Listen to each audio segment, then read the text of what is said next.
Welcome to Washington Today on C-SPAN Radio for Thursday, February 6, 2025. House Republicans meet with President Donald Trump at the White House to discuss tax cuts and spending cuts amid reports that House Republicans are having trouble getting everyone, conservatives and moderates, to agree. Meanwhile, Senate Republicans are starting work on another part of the agenda, immigration and border security, without waiting for the tax and spending parts to be finalized. We'll get the latest from the Hill's Congressional reporter, Mychael Schnell.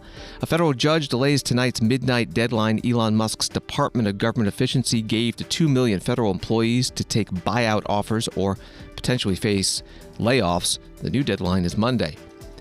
Disagreement between the top Republican and Democrat on the Senate Commerce Committee over whether Elon Musk should be involved in upgrading air traffic control technology. House passes a bill to make fentanyl a Schedule I drug permanently. Schedule I is for the most dangerous drugs. Crimes involving them have tougher sentences. Senate Judiciary Committee postpones for a week a vote to approve FBI Director nominee Kash Patel, and Democrats on the committee are calling for a second hearing. President Trump doubles down on his plan for the U.S. to take control of Gaza and rebuild it after the war with Israel. Writing on Truth Social, the Palestinians would have already been resettled in far safer and more beautiful communities. With new and modern homes in the region, they would actually have a chance to be happy, safe, and free. No soldiers by the U.S. would be needed. And President Trump speaks at 2 national prayer breakfasts. From ABC News, Speaker Mike Johnson led a cross-section of House Republicans for a trip down Pennsylvania Avenue to the White House on Wednesday, where they're huddling with President Donald Trump to chew over their strategy to advance the president's ambitious agenda. It's not just elected House GOP leadership attending the meeting, as both conservatives and moderates are expected to join the discussion. Asked about the meeting's goal, Johnson told reporters that the objective is to move the ball forward. Republicans must pass a budget resolution to unlock a complex process to enact sweeping reforms to taxes, energy, border security, and more. But Johnson currently has just a 1-vote cushion to pass legislation through the lower chamber. So Republican leaders are cognizant that even a pair of dissenting Republicans could doom their collective efforts. That was from ABC News. The House Majority Leader Steve Scalise, Republican of Louisiana, explained at a news conference Wednesday where things stood on this process called budget reconciliation. So we're going to continue to work with this president to deliver on those promises. A lot of those promises that we're working to deliver on are going to go through the budget reconciliation process. And I know y'all are following that closely. We've been working very closely with our membership. You know, we got into very specific detail at our retreat in Doral, where we shared with our members a lot of specifics of what the committees are working on. There are 11 committees of jurisdiction that are working on the details of budget reconciliation, but of course none of that can start until you pass the budget, till you open up the ability to do a reconciliation bill. And this year with a more narrow majority, unlike 2017 where we lost 22 Republicans on the budget, we don't have that luxury this time. And that means we've got to work very meticulously with our members to first make sure we have the votes to get a budget passed. And we can't have 22 opposing, we can't have 4 opposing. And so we're working through a lot more detail now on what reconciliation would look like on the front end before we actually get the budget passed. But we're working to get it done, and it's critical we get it done, to have more border security, to be able to deliver on better energy policy that lowers costs for families, to make sure there's no tax increase on working families across the country. So there are a lot of things that we're going to work to achieve and get done, along with real savings for the taxpayers of this country. The House Majority Leader Steve Scalise, Republican of Louisiana, at a news conference on Capitol Hill on Wednesday. Today, House Republicans met with President Trump at the White House to talk about taxes and spending.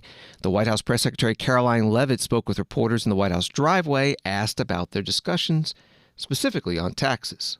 The House Republicans are floating the idea of a 5-year extension of the Trump tax cuts.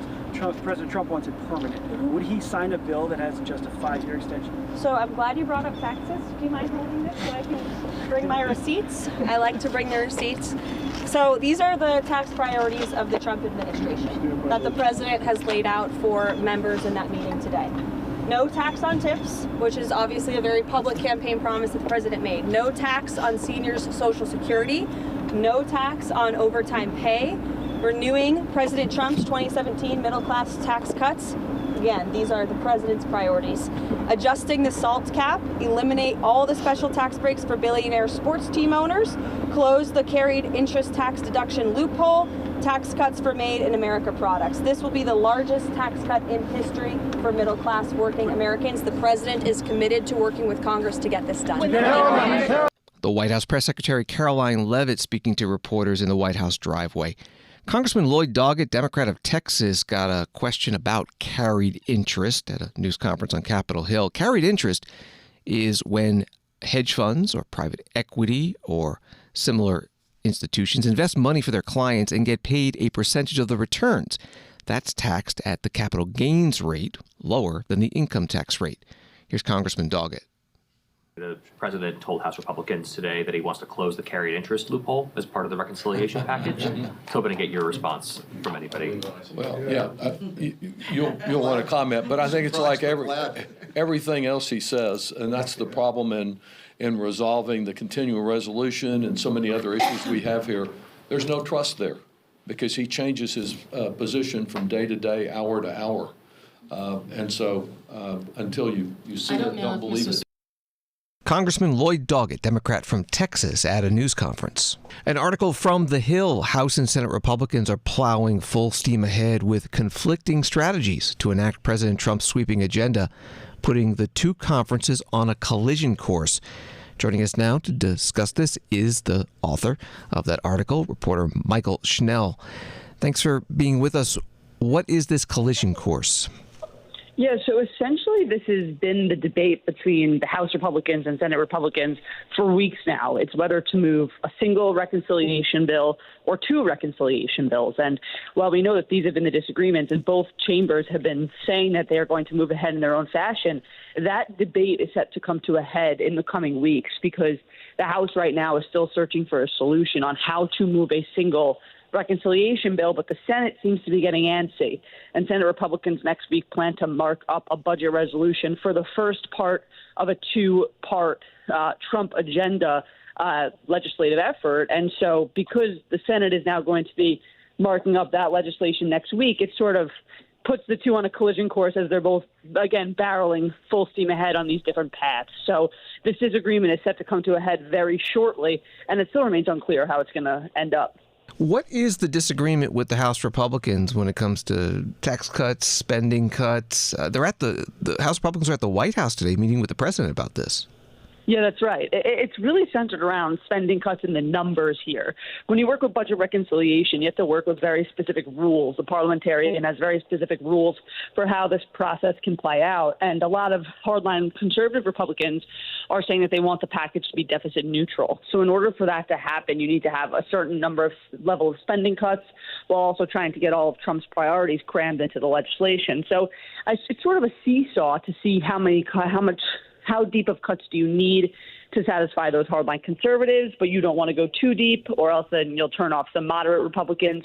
So it's this give and take, and leadership is trying to find that equilibrium right now, and so far they have not been able to find that solution. And when it comes to extending the 2017 Trump tax cuts, we've heard this week floated possibly it wouldn't be a permanent extension, maybe a 5-year extension. How serious is that? Look, it's an option that's on the table because, again, when we talk about this price tag and Republicans, hardliners wanting it to be a deficit neutral package, you have to think about what that price tag is. And then based on that price tag, that's how you know how much in cuts that you need to find. So if you do a permanent tax extension, the price tag is going to be astronomical. Now, if you do a 10-year tax extension, it'll be lower than the permanent, but still pretty high. If you do a 5-year tax extension, that's when you're getting into an area that maybe some Republican leaders think is doable. So again, it's all about finding that sweet spot of what is good policy, what would Republicans see as good policy, and then what would they be? Would they be able to offset that number? So it's just a matter of finding what, again, that equilibrium is. And so it seems as though that a short-term extension is on the table. We're talking with congressional reporter with The Hill, Mychael Schnell. We've been talking Republicans because this process could involve only Republicans. What's the position? What's the interaction at all, if at all, of the Democrats? Yeah, Democrats are not going to be part of this process. Democrats are not in favor of a lot of the areas of the Trump agenda. And again, because they're using budget reconciliation, that gives Republicans the ability to circumvent Democratic opposition in the Senate. But in order to do that, they're going to have near unanimity. And that's, again, where we get into this difficulty, is getting House Republicans all on the same page on anything is extremely difficult. Nonetheless, these very hot-button topics. So this is going to be a Republican-only undertaking. Democrats are going to be on the sidelines for this one. We heard something about the debt ceiling possibly being part of this. Is that still on the table? Well, it is, but it seems as though it's likely that'll be stripped out. This was something that Johnson had said weeks ago, was that it was his expectation that the debt limit would ride along in the reconciliation package because, again, Republicans wouldn't have to negotiate with Democrats for the debt limit. They can do it on their own with their own votes. But the debt limit has been one of the thorniest issues here. You have a handful of Republicans in the House GOP conference who have just never voted for a debt limit increase and don't feel any need to do that now. You get back to that idea of the slim majority, you need near unanimity. So it seems as though the debt limit is going to slide out. And Speaker Johnson even recognized that possibility last week at the House GOP retreat when he said that, it's possible that he'll have to work with Democrats to raise the debt limit. So that is still an open question. But as things look right now, it seems to be trending towards debt limit being stripped out of the package. And finally, what are the deadlines for all of this? Well, they're self-imposed, Michael. I mean, you talk about the ambitious timeline that Johnson laid out. He said that he wanted to pass a budget resolution this week. That's not happening. He said he wanted to get the budget. He said he wanted to advance a budget resolution out of committee this week. That's not happening. He said he wanted to pass the budget resolution on the House floor by the end of this month. Well, if you can't pass it out of committee, you can't put it on the floor. And then he wants to get this thing to President Trump's desk by Easter or Memorial Day, which is an extremely ambitious timeline that even a lot of Republicans in the Capitol are rolling their eyes at. That's an open question of what the timeline looks here in those deadlines. But the true deadline is really the end of this year, because that's when a lot of the provisions in the 2017 Trump tax cuts expire. Republicans don't want those to lapse. So they're going to try as hard as they can to get some legislation over the finish line by the end of the year to make sure that those Trump tax cuts are extended. Mychael Schnell, congressional reporter with The Hill. Find her articles at thehill.com and on X at Mychael Schnell. Thank you so much. Hey, thanks for having me. The Senate is expected to vote tonight on the confirmation of Russell Vought to be the head of the White House Office of Management and Budget. This after Senate Democrats spoke on the Senate floor overnight to oppose the nomination. They spoke for the entire 30 hours allowed under Senate rules. Story from USA Today. A federal judge on Thursday paused the Trump administration's deadline for more than 2 million federal employees to decide by the end of the day whether to resign or stay in their jobs in order to allow time for labor unions to challenge the plan's legality. U.S. District Judge George O'Toole in Boston issued a temporary restraining order and set a hearing for Monday. The Trump administration's lawyers had argued that extending the deadline on the very last day would markedly disrupt the expectations of the federal workforce, inject tremendous uncertainty into a program that scores of federal employees have already availed themselves of, and hinder the administration's efforts to reform the federal workforce. Unions representing many of the nation's federal workers charged that the new Republican administration's unprecedented offer violates the law. Federal employees were told they would receive 8 months of pay and benefits through September if they resigned by February 6th. Reporting from USA Today. The White House Press Secretary Caroline Leavitt asked about the federal worker buyout offers as she spoke with reporters in the White House driveway. 2% of federal employees have accepted that buyout that was offered. Is that less than the White House was anticipating? Well, the last time I checked in with Office of Personnel and Management, there was more than 40,000 individuals, federal workers, who had accepted the buyout program. We expect that number to increase, and that alone, just the 40,000, again, we expect it to increase. It's going to save the American people tens of millions of dollars, and we encourage federal workers in this city to accept the very generous offer. If they don't want to show up to the office, if they want to rip the American people off, then they're welcome to take this buyout, and we'll find highly competent individuals who want to fill these roles. Just to follow up on that, after that deadline tonight passes, I know a lot of people at the White House have said there's still going to be widespread layoffs that would come imminently. Can you expand more on what that would look like? I was just asked that on television. I have not been part of the discussions about the layoffs in particular. I'm not even sure if that's true. I can check and get back to you. The White House Press Secretary Caroline Leavitt taking reporters' questions in the White House driveway. Congressman Don Beyer, Democrat from Virginia, posted a video aimed at federal employees, not only in his Northern Virginia district, but also across the country. Deferred resignation is designed to tempt you, but there are major reasons for concern. First, the administration says they can rescind this offer after it is accepted and stop paying you, which would leave you with little or no recourse. Next, the legality of these offers is dubious. They are written by people who clearly don't know the law or understand how the government works. They promise pay through September, even though funding has only been appropriated through March 14th. And as you know, that's not how this works. Finally, to accept this offer, you must trust that Elon Musk and Donald Trump will keep their word. Look, they both have extensive track records of dishonesty. Their emails are intentionally deceptive, and they're forcing you to make this choice on an arbitrarily rushed timeline. And that's a long-time tactic of scammers and con artists. I don't trust them. Only you know what's going to be the best choice for you. And if you're concerned about your job security, and if you think that taking this offer is the lesser evil, there's no shame in that. You have to do what's right for you and your family. But you also know best what will happen if the vital services you provide are downsized or eliminated or put in the hands of unqualified, inexperienced political flunkies. You know how important your work is. And however dark this moment feels, your dedication, expertise, and patriotism are valued, are appreciated more than you know. Congressman Don Beyer, Democrat from Virginia, posting that video today. And again, the headline today, a federal judge has paused the administration's deadline for the more than 2 million federal employees to decide whether to resign or stay in their jobs. Deadline was midnight tonight. It's now through Monday to allow for more legal action. Story from Reuters. The top Democrat on the Senate Commerce Committee said she is asking U.S. Transportation Secretary Sean Duffy to bar President Donald Trump's advisor, Elon Musk, from involvement in efforts to reform air traffic control. Senator Maria Cantwell cited conflicts of interest and noted that Musk-led SpaceX was fined by the Federal Aviation Administration, had safety issues with flights, and worked to force out the prior head of the FAA, Mike Whitaker. Duffy said he spoke to Musk on Tuesday about airspace reform issues and to Musk's government reform team. Duffy said on X, they're going to plug in and help upgrade our aviation system. Musk said on X on Wednesday that his team will aim to make rapid safety upgrades to the air traffic control system. Musk cited Saturday's temporary failure of the FAA's pilot alerting system. That was all from Reuters. Senator Cantwell spoke with reporters outside a National Transportation Safety Board briefing for lawmakers about last week's jet plane and Army helicopter deadly collision near Ronald Reagan Washington National Airport. I'm sending a letter to Secretary Duffy. It's a clear conflict of interest, and Secretary Duffy should make sure that Mr. Musk is not part of the FAA air transportation system. He has been fined for violations. He worked hard to try to get Mr. Whitaker, somebody who was approved 98-0, I think, out of the system.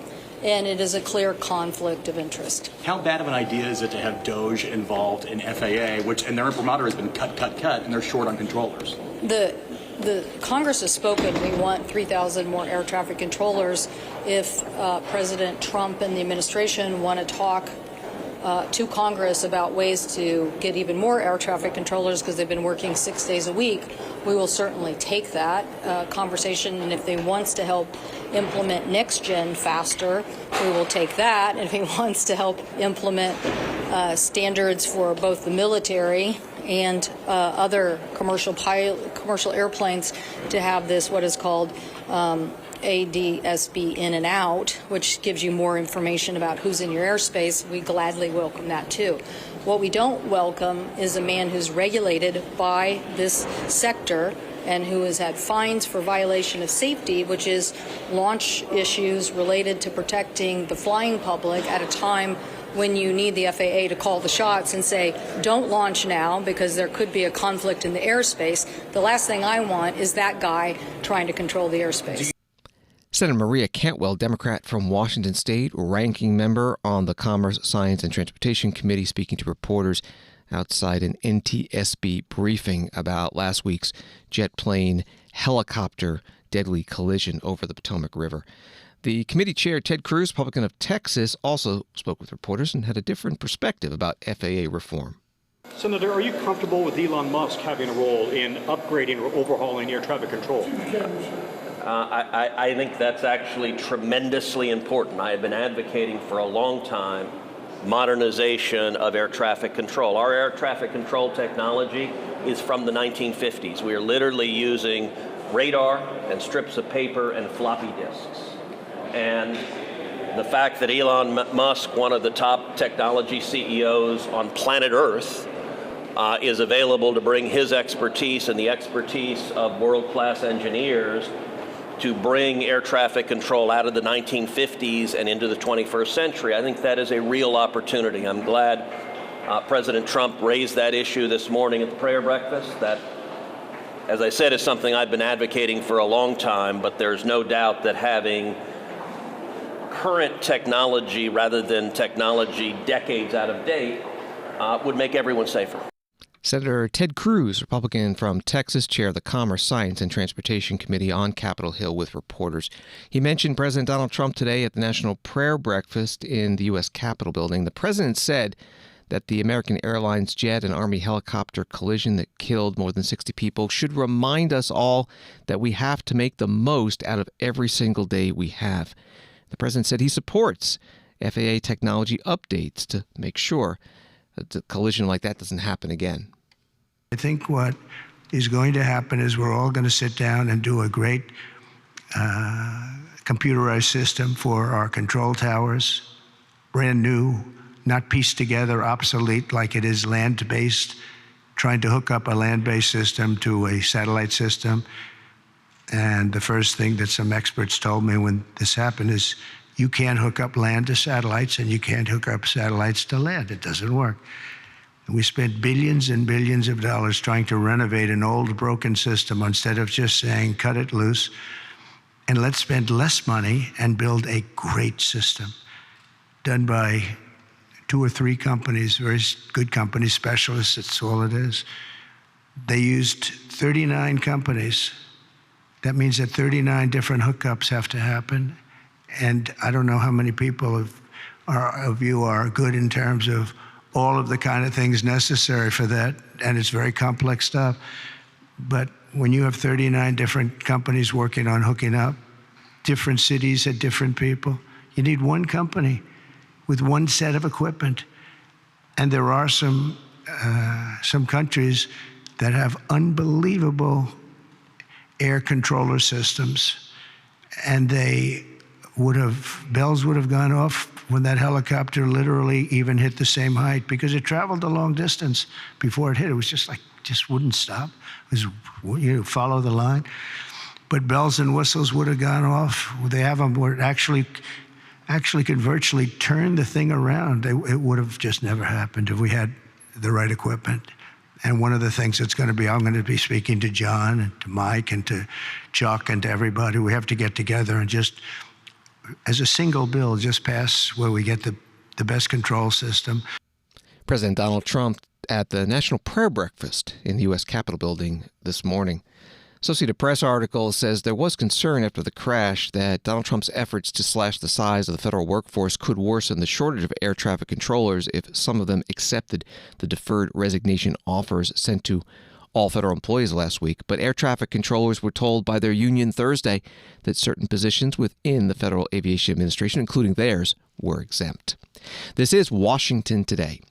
Jamison Greer begins a New York Times article. The President Trump's nominee to be the next U.S. trade representative defended the president's plan to impose sweeping tariffs on all imported products and told senators he would work to restructure international trading relationships during his confirmation hearing on Thursday. Mr. Greer, a trade lawyer and former Trump administration official, told the Senate Finance Committee that he believes the United States should be a country of producers as well as consumers, and that he would work to open international markets for U.S. farmers and try to reverse the deindustrialization of the nation. Reporting from the New York Times. Here are questions to the nominee from Senator Ron Wyden, Democrat of Oregon, Finance Committee ranking member. Let's talk first about the president's campaign pledges to lower prices. For example, 2 weeks in, eggs are nearly $9 at grocery outlet in Portland. And the president actually admitted, when asked questions about this, there would be, in his words, not mine, pain involved. So what I want to do is figure out how we're going to help the consumers and minimize the pain that they and our businesses are going to have. And my view is that a smart approach in trade is to dig in a targeted kind of way. For example, if you're going to go after trade cheats, that makes sense to me. Taking steps to minimize the pain and cost to American families makes sense to me. That's not the Trump approach. The Trump approach is to apply universal tariffs, across-the-board tariffs. And I think that's a prescription for hitting our citizens, small businesses and individuals really hard, and also raising inflationary pressure. So I thought I'd start by asking you, can you give us an example that, other than Smoot-Hawley, in the country's history where there were universal tariff hikes and where somehow the country benefited? Where are the examples that you cite for this Trump approach in American history? Senator Wyden, thank you for that question. And I think it's indeed instructive to think about our history with respect to trade policy. As many on this committee likely realize, until about 1913, the United States government was entirely funded, almost entirely funded, from tariff revenues, including during the latter part of the 19th century when America truly was exploding as an international industrial powerhouse. And we had a relatively high tariff rate. At the same time, we saw countries like the United Kingdom lowering their tariff rates and actually falling out of industrial competitiveness.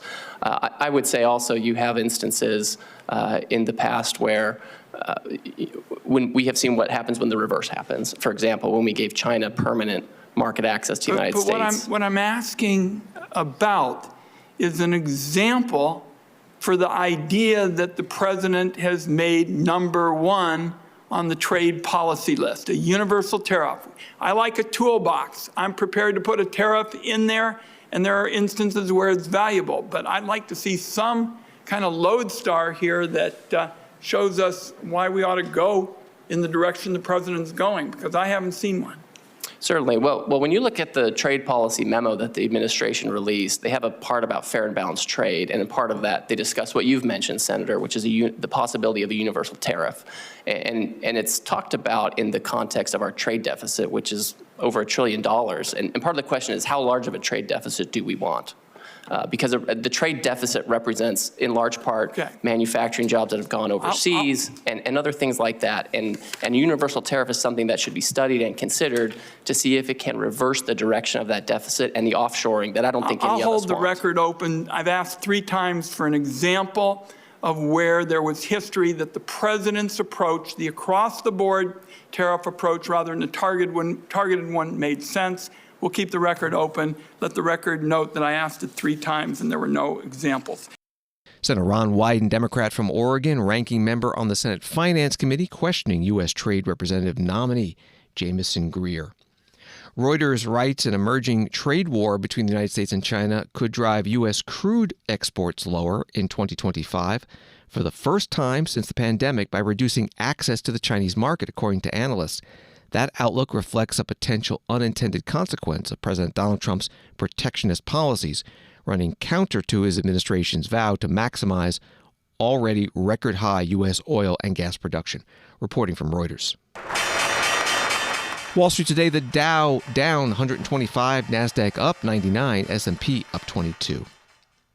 Article from The Hill, House Republicans are moving quickly to pass legislation that would result in harsher sentences for people convicted of fentanyl-related offenses, putting pressure on Democrats who were divided on the bill during the previous Congress. The bill is Halt All Lethal Trafficking of Fentanyl Act, or HALT Fentanyl Act, and it would permanently classify fentanyl-like substances as Schedule 1. That's the category for the most dangerous drugs. These substances were temporarily classified as Schedule 1 during the first Trump administration, and that temporary status has been extended many times. The current one expires the end of March. Here's some of the debate on the House floor on the bill. Congressman Bob Latta is a Republican from Ohio. For over 4 years, I've worked tirelessly with my colleague, friend, and gentleman from Virginia's 9th Congressional District to pass the Fentanyl Act to permanently label fentanyl-related substances as a Schedule I narcotic. During this time, we have seen heartbreaking numbers of fentanyl poisonings across our country. 73,000 deaths reported in just 1 year alone. 73,000. If the current class-wide scheduling were to expire, which is a little less than 2 months away, I can assure you that drug traffickers would push deadlier drugs and more Americans will die. I'm proud that today that this House is finally stopping the temporary delay and permanently scheduling fentanyl-related substances as a Schedule I. We owe it to our communities, our constituents, our families, and most to the victims. Cartels are literally killing Americans for 10 cents a pill. Congressman Bob Latta, Republican from Ohio, on the House floor. Congresswoman Melanie Stansbury, Democrat from New Mexico, opposed this bill. If my colleagues want to actually solve this crisis, we need to stop fentanyl from coming into the United States. We need to make sure that our communities can access care. And we need to save the lives and help the members of our family and communities who are trying to reclaim their lives from this crisis. That is how we solve this crisis. And that is why I cannot vote for this bill, because the way that this bill tries to address the crisis is through the exact same playbook that was used in the 1980s and 90s that led to the mass incarceration of our families and community members who are struggling with addiction. And while they're standing here trying to pass this bill, literally across town, the president and an unelected billionaire are gutting funding for our federal agencies. They're doing a purge of the FBI. You know who stops fentanyl from coming across the border? The FBI. Congresswoman Melanie Stansbury, Democrat from New Mexico, on the House floor. The House passed this bill by a vote of 312 to 108, sending it to the Senate. 98 Democrats joining almost all Republicans in voting yes. There was one Republican no, Thomas Massie of Kentucky. Washington Today continues in a moment. Democracy. It isn't just an idea. It's a process shaped by leaders elected to the highest offices and entrusted to a select few with guarding its basic principles. It's where debates unfold, decisions are made, and the nation's course is charted. Democracy in real time. This is your government at work. This is C-SPAN, giving you your democracy unfiltered.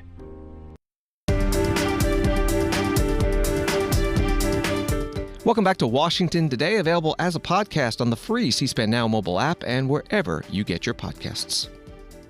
Associated Press reporting from Cairo that Israel says it has begun preparations for the departure of Palestinians from Gaza despite international rejection of President Donald Trump's plan to empty the territory of its population.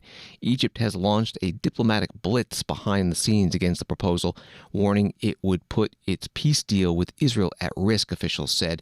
In a social media post on Thursday, Donald Trump said Israel would turn Gaza over to the United States after the war, and that no U.S. soldiers will be needed for his plan to redevelop it. That was from AP. And from Politico, U.S. top diplomat Marco Rubio announced late Wednesday he would not attend a meeting of the G20 in South Africa as U.S. President Donald Trump and his top advisor Elon Musk take on its government. Rubio said on social media South Africa is doing very bad things, expropriating private property, using G20 to promote solidarity, equality, and sustainability. In other words, DEI and climate change. He added, "My job is to advance America's national interests, not waste taxpayer money or coddle anti-Americanism." That was from Politico. Senator Rubio took reporters' questions on both of these topics during a joint news conference in Santo Domingo, Dominican Republic, alongside the Dominican president. Secretary Rubio, you said that you were going to skip the G20 foreign ministers meeting in South Africa because of your disagreements with the government there. Could you tell us whether the whole Trump administration, the whole U.S. government is going to skip all of the G20 events in South Africa this year? And do you feel that by doing this, by missing this meeting, you're ceding global leadership to other countries like the BRICS countries and China specifically? And secondly, just on Gaza, because you addressed it yesterday during your press conference, during your comments, you mentioned that the plan that the president set forward would only move Palestinians from Gaza out temporarily.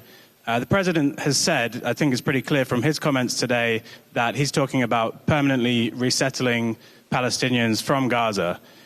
Could you tell us whether this administration is planning to facilitate the forced displacement of those Palestinians? Point of the G20, I think the whole topic of the G20 gathering is one that I don't think we should be focused on, talking about global inclusion, equity, and these sorts of things. I think we should be focused on things like terrorism and energy security and the real threats to the national security of multiple countries. So we'll have representation there of some sort, I imagine, but I'm just not attending it because instead I'll be hopefully traveling to parts of the world and meeting with leaders and others during that time period where we can focus on the issues that are directly before us, and that I think should be the top priority because they align with our national interest. As far as your question about the Gaza piece, let me go back and say that place right now, and I think the aerial images confirm, is not habitable, not just because of the destruction due to the conflict and the fact that the Hamas cowards hide underground, but also because there are unexploded munitions. There are all kinds of weapons, including Hamas weapons in the location. That all has to be cleaned up. I think President Trump has offered to go in and be a part of that solution. And if some other country is willing to step forward and do it themselves, then that would be great. But no one seems to be rushing forward to do that. And that has to happen. That's the reality. That place, Gaza, right now has unexploded munitions, lots of rockets and weapons and other things that the Hamas was using there. And that needs to be dealt with. And it's very difficult to do that when you have populations on top of you. If some other country is willing to step forward and do that job themselves, then I encourage them to do so. But it seems to me that there are a lot of countries in the world that like to express concern about Gaza and about the Palestinian people, but very few are willing in the past to do anything concrete about it. And so I think President Trump is trying to stir that and hopefully get a reaction from some countries who do have both the economic and technological capacity to contribute to a post-conflict region. Will be able to return or not? Well, again, I mean, that area, when you're removing munitions that are unexploded, I don't think you want people living next to unexploded munitions and weapons depots that have been left behind or are in place because of what Hamas has done. So I think that's just a realistic reality that in order to fix a place like that, people are going to have to live somewhere else in the interim. And there are countries in the region who express a lot of concern about the Palestinian people. And we encourage them to step forward and provide a solution and an answer to that problem. Secretary of State Marco Rubio at a news conference in Santo Domingo, Dominican Republic. Israel's Prime Minister Benjamin Netanyahu continued his trip to Washington, D.C. today with meetings on Capitol Hill. In a group photo with senators, a reporter asked if U.S. troops are needed in the Gaza Strip to make President Donald Trump's plan peaceful, and the Prime Minister said no. Also, a story from Jewish Philanthropy. During Prime Minister Netanyahu's visit to the U.S. this week, he will meet with President Donald Trump and top White House officials, congressional leaders, Israeli journalists, and evangelical leaders, but not with American Jewish leaders, according to the Prime Minister's office. The U.S. Senate Judiciary Committee Chair Chuck Grassley, Republican of Iowa, announced at a committee meeting today that a vote on FBI Director Kash Patel's nomination, scheduled for today, would be delayed 1 week as committee rules allow. The minority, as well as myself, have exercised their right and my right under the committee rules to hold over the nomination of Kash Patel to be director of the FBI. So that nomination is held over. A story from Politico. Democrats took advantage of the rules of the Senate Judiciary Committee on Thursday to delay consideration of Kash Patel's nomination to lead the FBI, but broke some recent precedent in the process. While lawmakers typically do a 1-week punt on Judiciary Committee votes for a variety of reasons, from opposing a bill to nominees, rarely, if ever, does the panel meet in person to formally approve the delay. Democrats' vehement opposition to confirming Patel prompted such an in-person gathering. Democrats had requested a second hearing with Patel to grill him over the recent leadership shakeup at the FBI. They view the staunch Trump loyalist as someone who is prepared to use the pulpit of the FBI to go after political adversaries. That was from Politico. The committee's ranking Democrat, Dick Durbin, Democrat of Illinois, explained at today's meeting why they took this unusual step of gathering in person and why the Democrats want a second hearing on the Kash Patel nomination. Some people are trying to lionize the insidious effort by these thugs who came and stormed the Capitol and were screaming out, "Hang Vice President Pence." I hope that we don't fall into this trap of trying to rewrite history as to what happened on January 6th. That was an atrocious display of political might, and at the expense of some wonderful people who guard us every single day in this Capitol. There are some here who wouldn't, and when we went through this hearing, they disparaged the very thought that these people would be pardoned if they were guilty of violence against the police. One of my colleagues here called it absurd and hypothetical. Well, it turned out to not be so absurd. On the first day he was president, and his second term, Donald Trump issued a blanket pardon for all those who had been arrested. Mr. Patel was part of this lionization of these thugs who took over the Capitol or tried to take it over on that day. I don't want history to be wrong or misleading about what actually happened. Now what's happening? Questionnaires are going out in the Department of Justice and the FBI as to whether individuals serving our country in those agencies were involved in January 6 prosecutions. Yesterday, I met an individual who wants to be the Deputy Attorney General, Todd Blanche. Made a good impression. Some of you probably met him too. He appears to be a well-versed, well-trained attorney. He was personal attorney to President Trump in one of his lawsuits. Back in the day, he was working for the U.S. Attorney's Office in New York. And I asked him, when you started working there, did they let you pick and choose the files you worked on? He said, of course not. You were assigned, particularly if you were low in seniority, you were assigned cases. So I said, to say that a person worked on a January 6th case, if they are new to the agency, is it possible that they were ordered to do that case? He said, it's possible. I said, should that be held against him? He didn't think it should, nor does anyone else, I hope. They did the job they were assigned to do. And now we have this kind of survey of the Department of Justice and the FBI to determine who was involved in the January 6 prosecutions. If this is an effort to punish them, dismiss them, or treat them poorly because they did what they were supposed to do as professionals, that's wrong.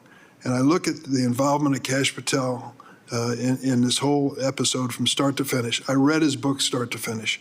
And I can tell you, he does not have the temperament for the job. And if you're honest about it, you'll join me in thinking that.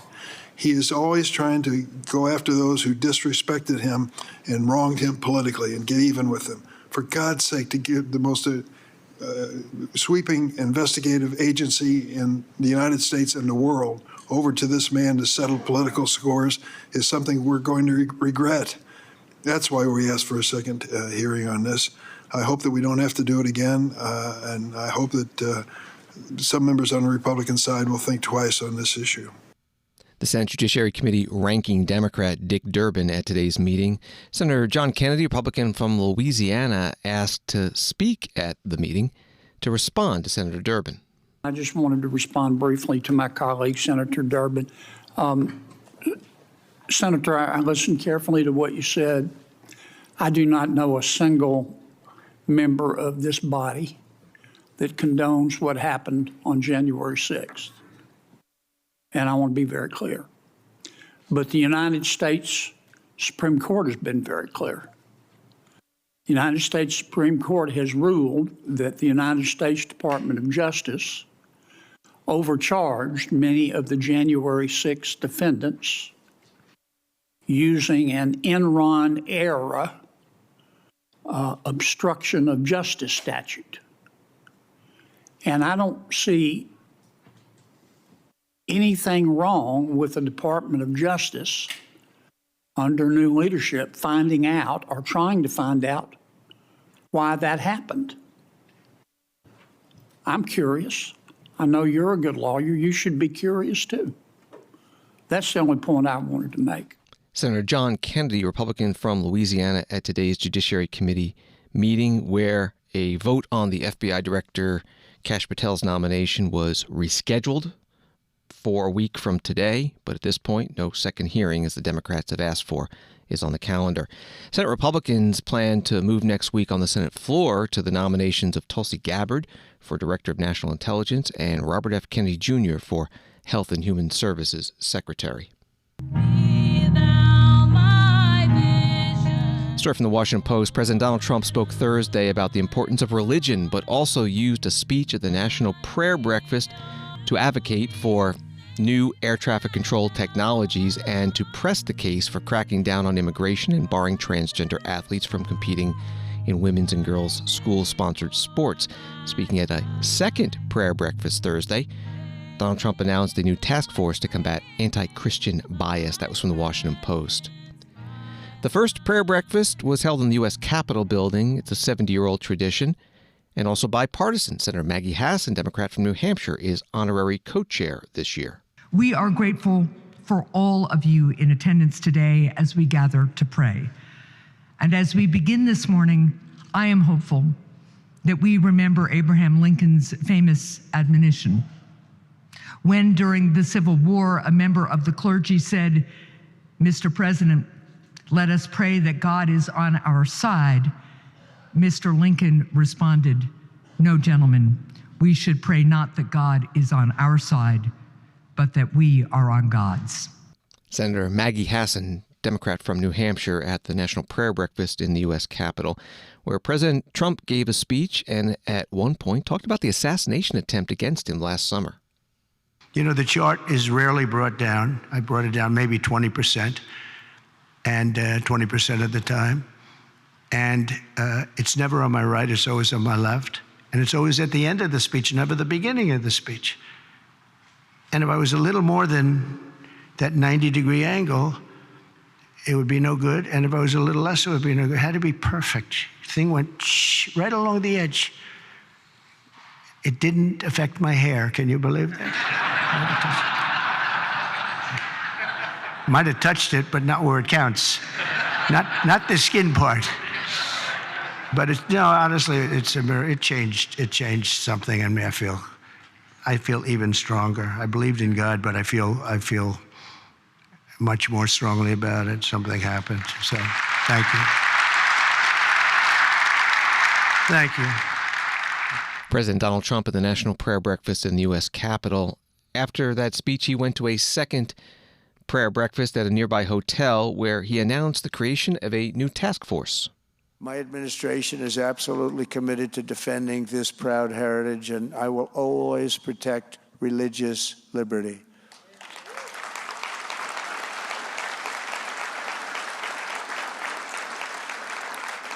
And that is why today I'm on and really honoring a lot of people, but I'm announcing that I will be creating a brand new presidential commission on religious liberty. It's going to be a very big deal, which will work tirelessly to uphold this most fundamental right. Unfortunately, in recent years, we've seen this sacred liberty threatened like never before in American history. There's nothing happened like the last 4 years. What's happened with so many things have gone bad, but religion, what they've done, and the persecution that they've executed have been just horrible. For example, most of us would not have believed it possible that a grandmother with a severe medical condition, quite elderly woman, would be put in jail for praying here in America. She was put in jail because she was praying. President Donald Trump at the second National Prayer Breakfast at a hotel near the U.S. Capitol. An Associated Press article reads that in 2023, the National Prayer Breakfast split into two dueling events. The one on Capitol Hill, largely attended by lawmakers and government officials, and a larger private event for thousands at a hotel ballroom. The split occurred when lawmakers sought to distance themselves from the private religious group that for decades had overseen the bigger event due to questions about its organization and how it was funded. Thanks for listening to Washington Today. Sign up for C-SPAN's evening newsletter word for word and get the stories making headlines in Washington sent to your inbox every day. Subscribe at cspan.org/connect. Have a good night.